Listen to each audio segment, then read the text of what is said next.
Vamos lá, irmãos, hoje estamos lá em Atos capítulo 14, vamos do versículo 19 ao versículo 28. O tema que nós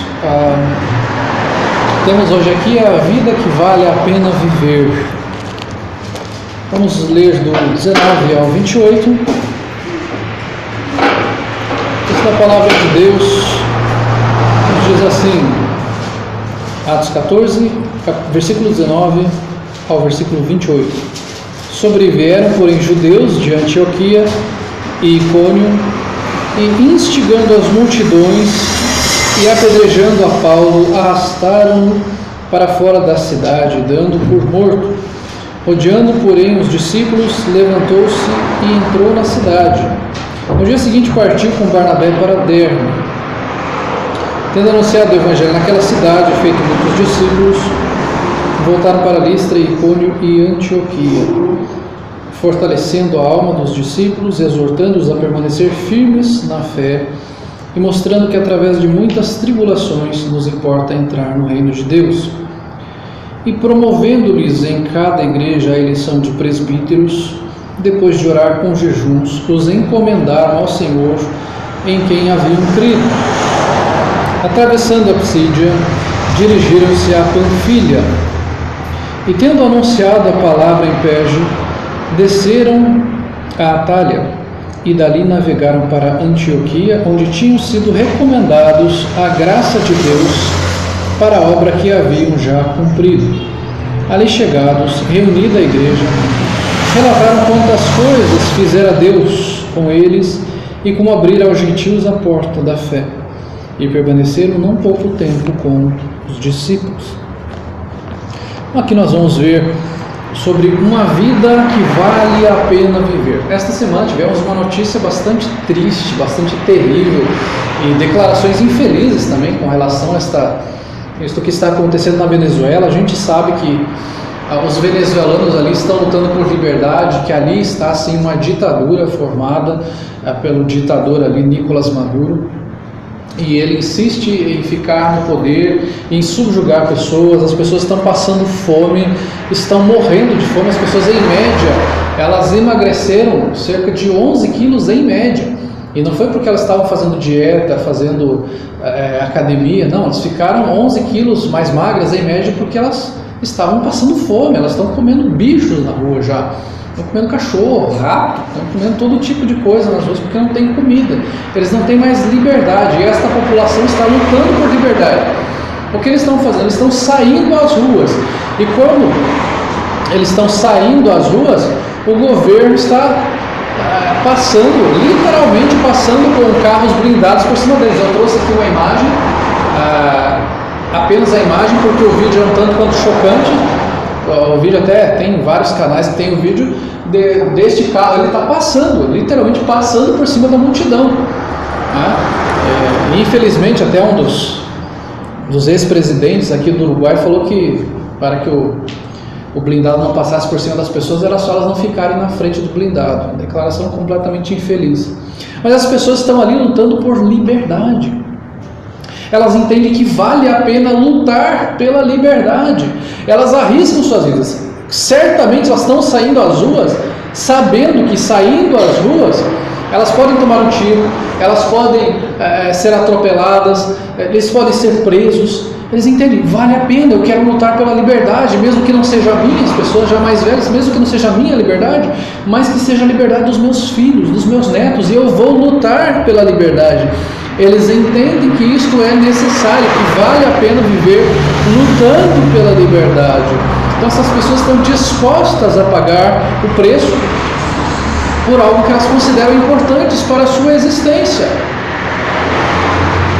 Só que nós temos um problema muito mais grave do que isso. Essas pessoas, elas sabem que elas estão sendo subjugadas e que elas não são livres. Só que há um problema mais grave do que você estar subjugado e entender que você está sendo subjugado, que você está debaixo de uma ditadura, que você está praticamente como um escravo, você está cativo ali.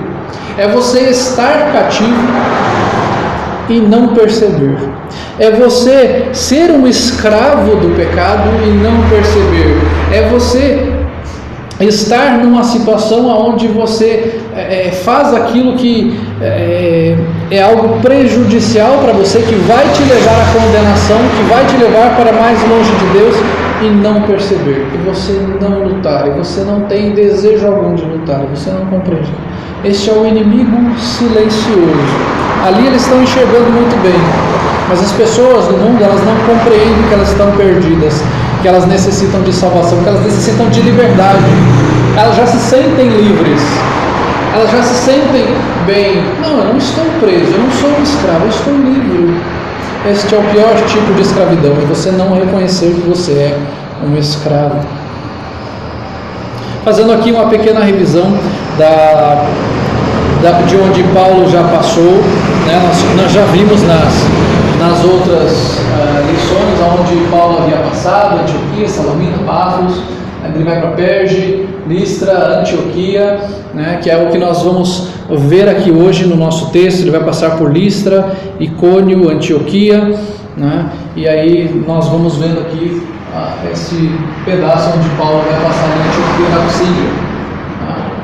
Então ali nós vamos ver então quanto Paulo vai percorrendo todas essas áreas. O texto do versículo 19, ele vai falar que sobrevieram, porém, judeus de Antioquia e Icônio, e instigando as multidões, apedrejando Paulo, arrastaram-no para fora da cidade, dando-o por morto.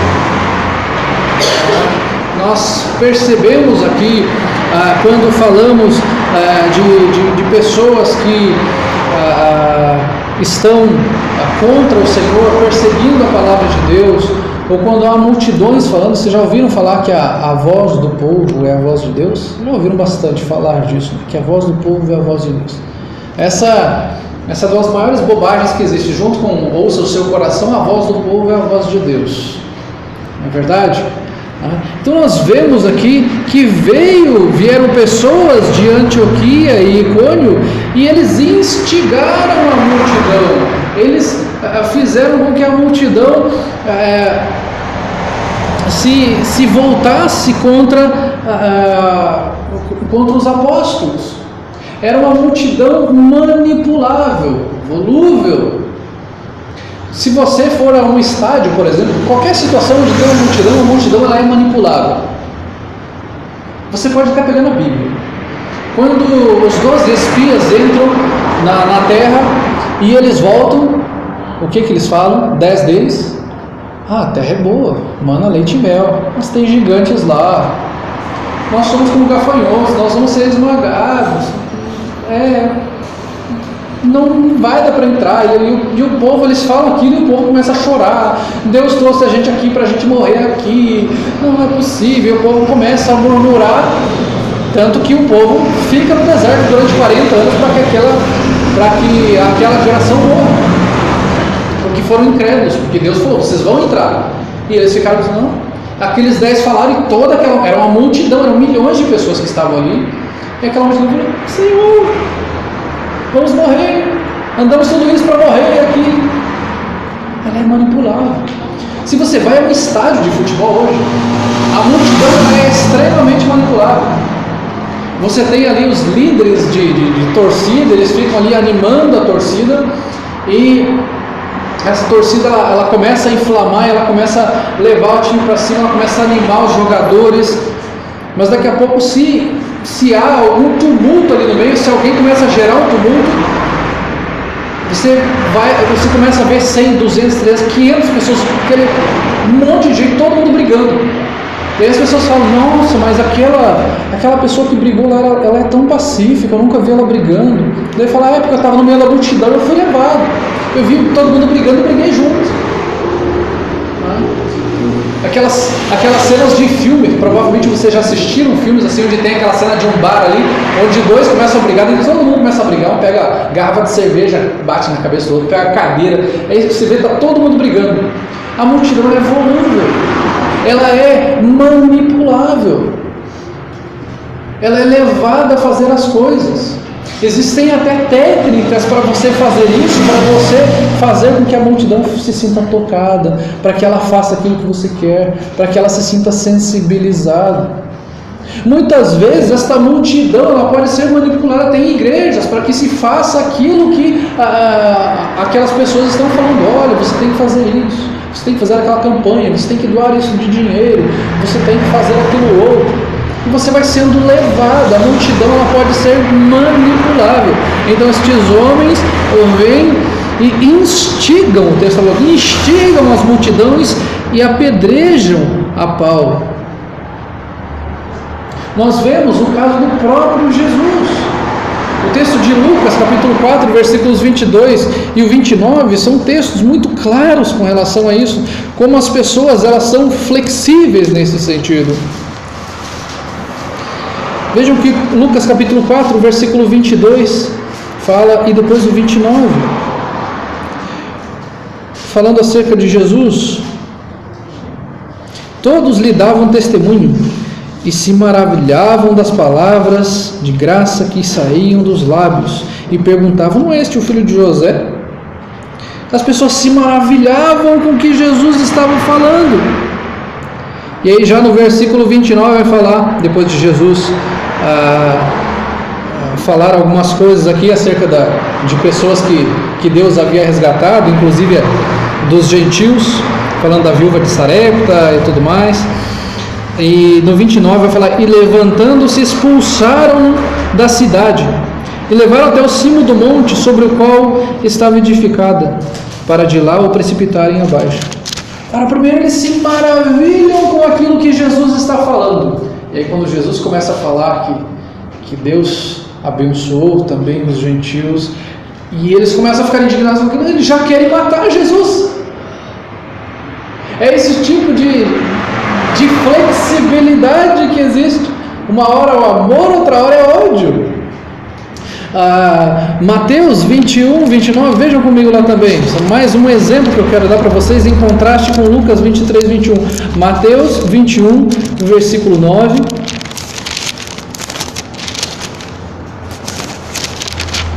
Este talvez um dos mais clássicos. Na entrada triunfal de Jesus em Jerusalém. E as multidões, tanto as que o precediam como as que o seguiam, clamavam, Hosana ao filho de Davi, bendito que vem em nome do Senhor, Hosana nas maiores alturas, glorificando a Jesus, bendito seja aquele que vem em nome do Senhor. Nesta entrada triunfal de Jesus em Jerusalém.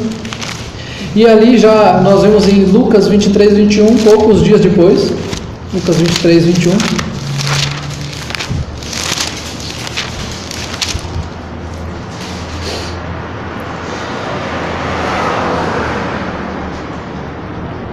Já Jesus estava sendo condenado. Eles porém mais gritavam, crucifica-o, crucifica-o. As multidões que poucos dias atrás falavam, Hosana ao filho de Davi, bendito aquele que vem em nome do Senhor, agora grita, crucifica, solta Barrabás, crucifica Jesus. São as multidões que estavam ao redor de Jesus. A multidão ela pode ser manipulada, ela é volúvel. A multidão que no momento fala, quero ter um compromisso com Cristo, ela pode falar, acho que não é bem assim, não quero mais não, vou viver minha vida, vou fazer as minhas coisas, vou ganhar o meu dinheiro, vou fazer os meus hobbies, vou aproveitar a minha vida. É uma coisa que só me estressa. Você começa a ser manipulado por princípios do mundo. Alguém chegou, você é bobo, é para a igreja no domingo, você pode dormir mais, você pode ir passear, você pode ir ao shopping, você pode assistir Vingadores Ultimato. Se você não for assistir domingo, eu vou dar spoiler, eu vou contar para você o filme inteiro. Que bobo você, dando dinheiro para a igreja. Você poderia usar esse dinheiro para você viajar, para você passear.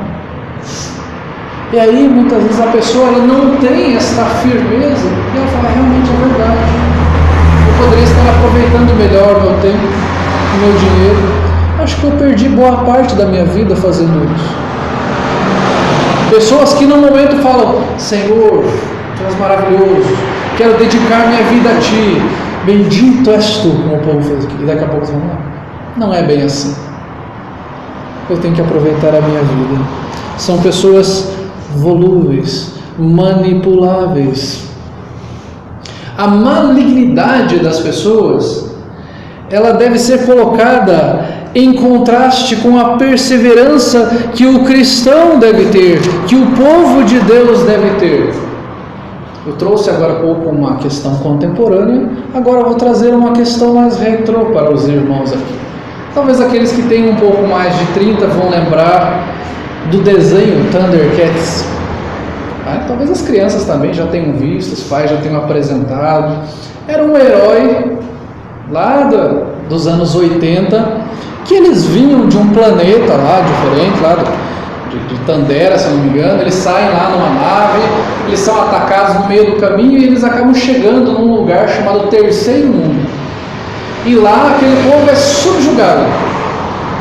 subjugado por um ser lá do mal chamado Mun-Ra, e depois chegam uns outros lá que são maus também, que vem de outro planeta chamado Plandar, se não me engano, se a minha memória não está me traindo aqui, que era lá o escamoso, o chacal e o abutre e tudo mais. Tinham outros lá também, que não vem ao caso, não vamos fazer uma sinopse completa de Thundercats aqui, mas o princípio aqui é o quê? Eles estão num lugar que era dominado por alguém, que era subjugado por alguém, e ele tinha ali todo o empenho em subjugar aquelas pessoas, os seres, na verdade, e todos os que estavam ali deveriam ser escravos dele, subservientes a ele, e todos aqueles que se colocassem contra ele deveriam ser destruídos. E ele fazia de tudo, ele fazia alianças com outros seres maus para destruir, ele não tinha escrúpulos. Aquele que é mau não tem escrúpulos, ele faz o que for necessário para destruí-lo. E nós vemos isto na história de Atos capítulo 14, que aquelas pessoas não tinham escrúpulos para destruir o apóstolo Paulo. Vejam ali como o ciúme e o ódio são estimulantes, porque este povo sai de Antioquia e vem até ali, e Antioquia até Listra eram 160 quilômetros de distância, e eles certamente levaram entre 2 e 3 dias andando, ou no cavalo, ou num outro meio de transporte, de 2 a 3 dias, 160 quilômetros. Para os irmãos terem ideia, 160 quilômetros é você ir daqui à nossa capital e de repente voltar metade do caminho, quase metade do caminho. 160 quilômetros andando a pé. Hoje você tem o asfalto. Você andar 160 quilômetros para você perseguir uma pessoa. Você se empenha para perseguir uma pessoa. Você se empenha para prejudicar alguém. Este é o princípio que a gente vê, inclusive, nos desenhos. O princípio é bíblico. Se você olhar o princípio, não só do Thundercats, qualquer desenho do He-Man, dos desenhos contemporâneos que tem, que eu não faço ideia dos desenhos que tem hoje, mas o princípio é o mesmo, onde aqueles que são maus, eles se empenham ao máximo para destruir. Eles não têm escrúpulos, eles fazem o que for necessário para destruir. Eles fazem o que for necessário para arrasar com você, para te matar, para ter poder, para ter dinheiro, para continuarem tendo influência sobre outras pessoas. Os servos do Senhor, neste sentido, é importante que a gente entenda que os servos do Senhor são vistos como lixo, como escória pelas pessoas do mundo. 1 Coríntios capítulo 4, versículo 13 vai falar isso, que nós somos vistos como lixo do mundo, como escória. Então o povo, aqueles que não creem em Cristo, nos veem desta forma. Mas por outro lado, em contraste com isso, nós precisamos pensar na perseverança do povo de Deus. Que o povo de Deus não pode desanimar em meio a toda a malignidade, em meio a toda a oposição que vai existir, assim como os heróis. Toda vez que os inimigos vêm contra eles, eles lutam contra o inimigo e eles vencem o inimigo. E no final da história, o inimigo vai falar: eu vou voltar e vou destruir você da próxima vez. E o inimigo volta com outro plano mirabolante, com outro plano infalível. E aí aquilo acontece e o herói luta novamente. o povo de Deus precisa ter perseverança. O povo de Deus precisa viver para o Senhor. Aquele povo que vem contra Paulo, que vem contra ele, o texto fala aqui que eles instigaram multidões e, apedrejando Paulo, arrastaram-no para fora da cidade, dando por morto. Lembram-se que eu falei para os irmãos que o apedrejamento não era com pedrinha brita, era com pedrinha, era com tijolos enormes, era para matar pessoas, e eles apedrejaram dentro da cidade. Eles não estavam sequer cumprindo a lei de Deus, que se fosse por descumprimento da lei, eles deveriam lá levar para fora da cidade e apedrejar a pessoa. Eles apedrejam e tem como morto, arrastam-no para fora da cidade, dando-o por morto. O intuito deles era matar os apóstolos, matar Paulo. Você pensa, olha, os judeus não eram pessoas tementes a Deus? E eles vão lá com o intuito de matar, de apedrejar, de tirar a vida. Porque Paulo havia se tornado popular, porque as pessoas estavam ali tentando adorá-los. Lembra de ser volúvel? Que ali primeiro eles tentam adorar Paulo e Barnabé. Eles falam: não somos homens como vocês, não façam isso, não façam sacrifício para nós, nós não somos aqui Mercúrio e Júpiter, nós somos seres humanos como vocês. E agora esta mesma multidão, apedrejos, e eles são dados, e Paulo é dado como morto. Paulo é dado como morto. Mas veja a perseverança de Paulo. Fala que, no versículo 20, rodeando, porém, os discípulos, levantou-se e entrou na cidade. No dia seguinte partiu com Barnabé para Derbe. Ora, ele estava praticamente morto. E aqui, ele não tinha um risquinho aqui. Certamente ele estava completamente ensanguentado. Ele estava todo ralado, porque as pessoas o arrastaram para fora da cidade. Ele estava todo sujo. Você pensa, aquela pessoa no calor, ensanguentado, cheio de moscas ao redor, aquele sol vindo nas suas feridas, certamente doía muito aquilo. Toda a dificuldade que ele poderia estar passando ali, né, com lesões no rosto, com lesões no corpo todo dolorido, né? A Bíblia não nos fala que Deus fez um milagre e curou, porque até a Bíblia fala que ele traz as marcas do sofrimento de Cristo, por causa de Cristo. Então este homem estava machucado, cheio de dores, foi dado como morto. Então você pensa o quanto ele foi apedrejado. Não foi pouco, foi arrastado, cheio de lesões, cheio de partes do corpo em carne viva, certamente. Mas o que o texto nos fala? Poderia nos falar: Paulo decidiu dar um tempo, esperou 3 meses para cicatrizar as feridas, ou desistiu do ministério. O texto fala ali que os discípulos que estavam ali, discípulos do Senhor, rodearam, porém, os discípulos, e levantou-se e entrou na cidade. No dia seguinte, partiu com Barnabé para Derbe. No dia seguinte, ele continuou a obra do Senhor. Ele se levantou. E não é incrível que em nossos dias, nós, com a primeira topada que a gente dá numa pedrinha no meio do caminho, a gente fala: será que vale a pena? Será que é vontade de Deus eu continuar sendo fiel a Deus? Na primeira dificuldade que nós passamos, na primeira pessoa que vira a cara para nós, porque nós falamos de Jesus, a gente fala: será que é vontade de Deus eu falar de Cristo? Lembre-se, Paulo foi quase morto. E ele não ficou chorando. E ele no dia seguinte levantou e foi. E foi. E continuou pregando. E foi para outros lugares pregar, como diz aqui no versículo 21. E tendo anunciado o evangelho naquela cidade, feito muitos discípulos, voltaram para Listra, Icônio e Antioquia. E aí o versículos 24 e 25 vai falar: atravessando a Psídia, dirigiram-se a Panfilha, e tendo anunciado a palavra a Perge, desceram a Atália. Ele continua pregando aqui.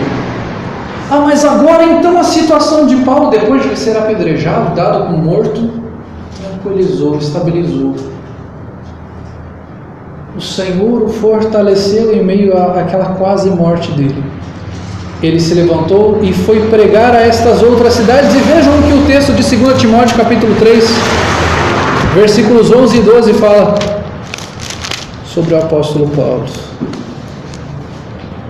2 Timóteo 3, 11 e 12.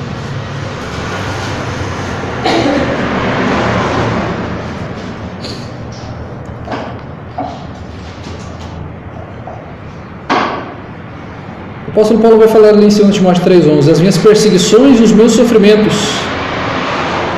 quais me aconteceram em Antioquia, Icônio e Listra, que variadas perseguições tenho suportado, de todas, entretanto, me livrou o Senhor. Ora, todos quantos querem viver piedosamente em Cristo Jesus serão perseguidos. Ele está falando de Antioquia, Icônio e Listra, as cidades que ele listou aqui em Atos capítulo 14. Ele foi apedrejado onde ele estava. Agora ele vai para Antioquia, Listra e Icônio, e ele é perseguido de novo. Puxa vida, mas essa é a vontade de Deus, ser perseguido. Mas será que vale a pena viver uma vida dessa? Sendo apedrejado, eu saio daqui, eu sou apedrejado. Eu vou para outro lugar, eu sou perseguido. Eu vou para outro lugar, eu sofro ameaça.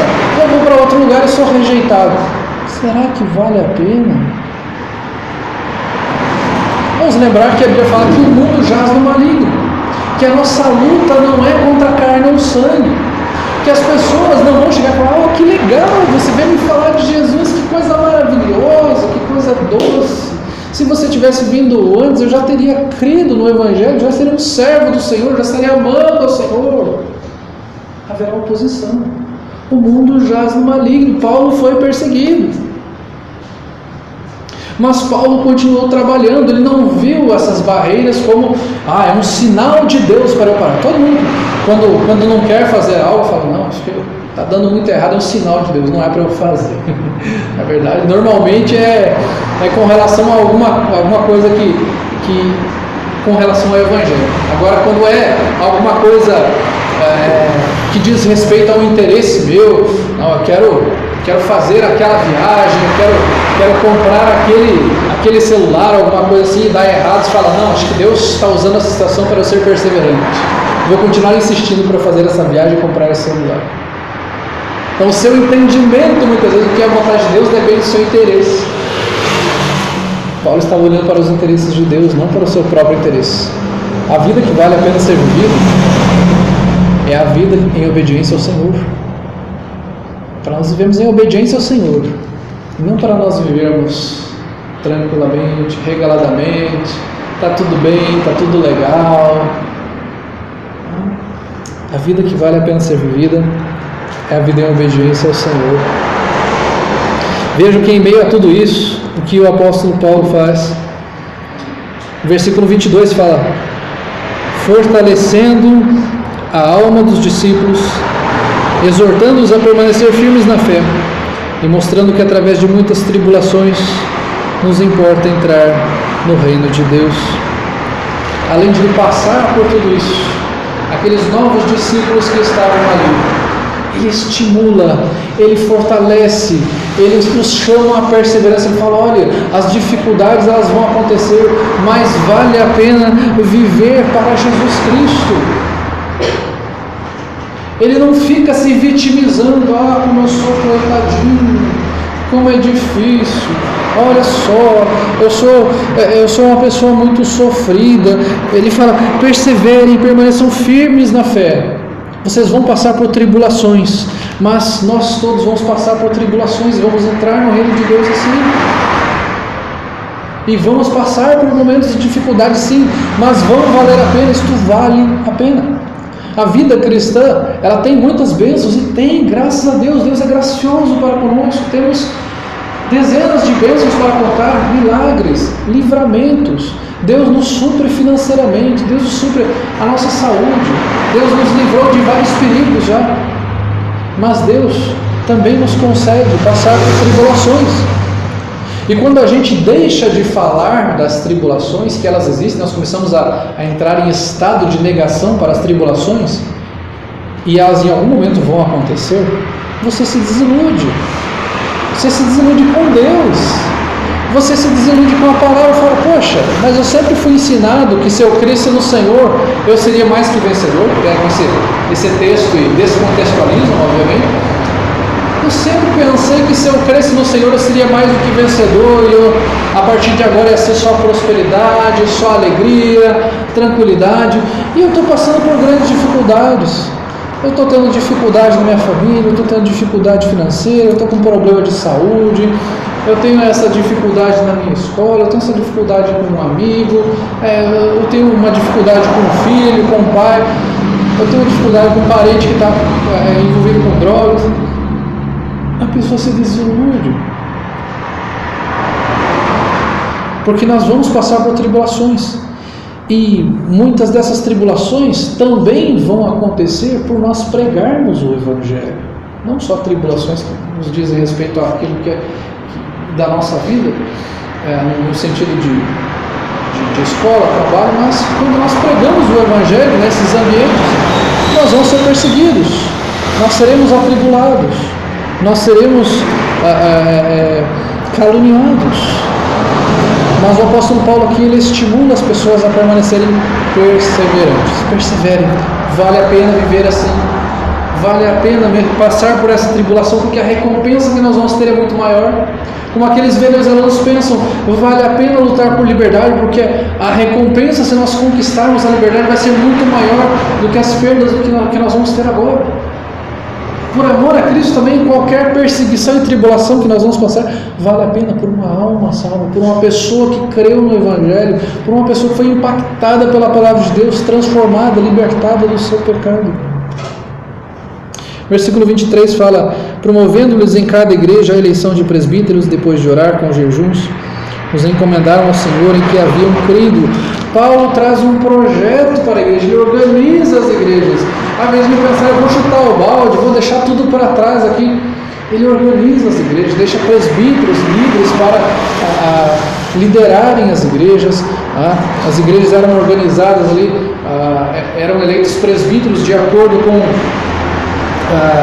os quesitos bíblicos ali. O próprio apóstolo Paulo vai trazer em 1 Timóteo capítulo 3. E ali a igreja, eram eleitos esses presbíteros, a igreja fazia uma eleição desses presbíteros e reconhecia esses presbíteros para que ela fosse liderada por eles. Então Paulo tem esta motivação de organizar a igreja do Senhor. Versículos 26 ao 28, vejam o que o texto nos fala ali também. Depois de eles passarem por essas cidades todas que nós falamos aqui, chegando ao final da primeira viagem de Paulo, e dali navegaram para Antioquia, onde tinham sido recomendados a graça de Deus para a obra que haviam já cumprido. Ali chegados, reunida a igreja, relataram quantas coisas fizera Deus com eles e como abrir aos gentios a porta da fé. Então eles chegam até a Antioquia e eles reúnem a igreja e eles falam das coisas maravilhosas que Deus havia. Não se vitimizar, olha só, está vendo essas cicatrizes que eu tenho aqui, coitadinho de mim, vocês podem me dar uma oferta para fazer um tratamento, vocês podem me dar uma oferta maior porque você trabalha muito insalubre, olha só como as pessoas tentaram fazer isso contra a gente, tentaram matar, perseguir, mentiram contra nós. Não, eles relataram quantas coisas fizeram a Deus. Eles não relataram o que eles fizeram, mas o que Deus fez. É o que Deus faz através de nós. A Bíblia não diz respeito a nós, diz respeito a Deus. O que Deus está fazendo através de nós. Como Cristo tem impactado vidas, tem salvo vida de pessoas. Nós temos que relatar aquilo que Deus faz através de nós, e o texto fala aqui, e com eles, e como abrira aos gentios a porta da fé. Ele fala das oportunidades, ele não fica relatando apenas as dificuldades. Nós temos essa tendência muitas vezes, de começarmos a relatar as dificuldades. Olha como isso é difícil, como isso é complicado. Ao invés de ele ficar falando sobre as dificuldades, falar: olha como Deus abriu aos gentios a porta da fé. A mensagem que antes estava primeiramente vindo aos judeus, agora ela foi levada aos gentios, mesmo que através de perseguição. Mas esta mensagem foi levada também aos gentios, aos confins da terra. A mensagem, ele vai testemunhando as bênçãos de Deus, o que Deus está fazendo por meio deles. E fala que eles permaneceram não pouco tempo com os discípulos, permaneceram ali. Eles perseveraram na fé em meio a toda aquela malignidade, aos planos malignos que vinham até ali de longe para matá-los, para tirar a vida deles, mas eles foram sustentados pelo Senhor. Em meio às dificuldades que passamos, em meio às pessoas que são usadas para nos prejudicar, a nos fazerem desanimar. Certamente você não foi apedrejado, ameaçado de morte por causa do Evangelho. Mas certamente Satanás pode usar pessoas para tentar te desanimar, para te fazer parar, falar: acho que não é vontade de Deus, acho que eu vou parar por aqui, as coisas estão dando muito errado. O que é dar errado? Será que estava dando tudo errado para Paulo? Para Barnabé? Será que ser apedrejado estava dando errado ao ser perseguido por causa do Evangelho? Qualquer coisa que aconteça por amor ao Evangelho, será que é dar errado mesmo? Quando abrimos mão de algo por amor a Cristo, será que é dar errado? Nós temos algo muito maior do que esta vida. Nós temos a Cristo. Algumas reflexões para nós. Será que nós temos a motivação para servirmos a Cristo? A nossa motivação está em servir a Cristo, como Paulo tinha esta motivação. Tem alguns adesivos que a gente vê por aí, acho que de uma igreja, que vem escrito os caras: estou entusiasmado. Você está entusiasmado com o quê? Você está entusiasmado com Cristo, com a sua palavra, com aquilo que Cristo está fazendo na vida das pessoas. Você está entusiasmado porque a sua igreja tem programações vibrantes, tem músicas maravilhosas onde você canta, pula e louva, onde ali você tem praticamente um stand-up comedy, onde existe um cara engraçado que vai falar lá na frente. Então eu estou entusiasmado. Quando eu vou à igreja eu fico entusiasmado. Eu vou para casa maravilhado, eu chego em casa e eu começo a lembrar de tudo que foi falado lá, eu começo a dar risada, eu começo a vibrar com aquilo, e com as músicas que tocaram lá, que eu consegui pular bastante, até suei bastante porque eu pulei, né? Qual é a sua motivação para servir a Cristo? Sua motivação deve ser Cristo, não deve ser algum entretenimento que você vai ter. Porque se for um entretenimento, a primeira perseguição que surgir, você vai se decepcionar. Como aquelas multidões que foram levados por aqueles homens que vieram de Antioquia. Elas foram levadas, falaram: não, vou apedrejar esses homens aí. E aí você é levado. Aquilo que você disse que ama, agora que você está entusiasmado, você vai falar: estou decepcionado. Aquele entusiasmo vai acabar. Não é só entusiasmo. O amor a Cristo é muito mais do que esse entusiasmo juvenil, adolescente, que é bom, faz parte da idade, mas ele é muito mais do que isso. Ele é constante, ele é perseverante, é o amor perseverante. Nós estamos dispostos a pagar o preço por amor a Cristo, a você não ser uma pessoa tão popular quanto você gostaria de ser, a você não ter todos os benefícios que você poderia ter por amor a Cristo. Você pode perder oportunidades por amar a Cristo. Você pode perder amigos por amor a Cristo. Você está disposto a pagar este preço? Você ama a Cristo o suficiente para isso? Vale a pena falar de Jesus para uma pessoa que você conhece, para um grande amigo seu, e você, sabendo que existe a possibilidade de ele não ser mais seu amigo? Deveria valer a pena. Vale a pena. Você está disposto a pagar o preço por amor a Cristo? Será que o conhecimento nos dá sentido para a vida? Nós falamos que a vida que vale a pena ser vivida. Será que é o conhecimento que nos dá sentido para a vida? A filosofia diz que é o conhecimento que nos dá sentido para a vida. Que o conhecimento ele nos torna interiormente melhores, e este interiormente melhores nos torna melhores pessoas. O conhecimento nos torna melhores. O autoconhecimento. Mas não é isso que nos dá sentido para a vida. O que nos dá sentido para a vida é Cristo. É conhecermos a Cristo. É conhecermos o verdadeiro caminho. É isto ser o nosso sentido do viver, porque qualquer outra coisa que seja o nosso sentido, esta pessoa é o sentido da minha vida. Daqui a pouco ela pode decepcionar esta pessoa. Ela pode morrer. O sentido para a minha vida é a minha casa. É aquilo que eu mais gosto. É o sentido para a minha vida. Você pode perder essa casa. Você pode perder o seu carro. Você pode perder um ente querido. Se ele é o sentido da sua vida. Não estou dizendo que você não deve amar o seu ente querido. Eu estou falando que se ele é o sentido da sua existência, a sua vida vai perder qualquer sentido se você perder esta pessoa. O sentido da sua vida deve ser Cristo. A sua esperança, o seu caminho, o seu norte. A sua rocha e o seu refúgio deve ser Cristo. E aí você vai ser perseverante até o fim, em meio às dificuldades e às tribulações. Porque Cristo em nenhum momento vai te decepcionar.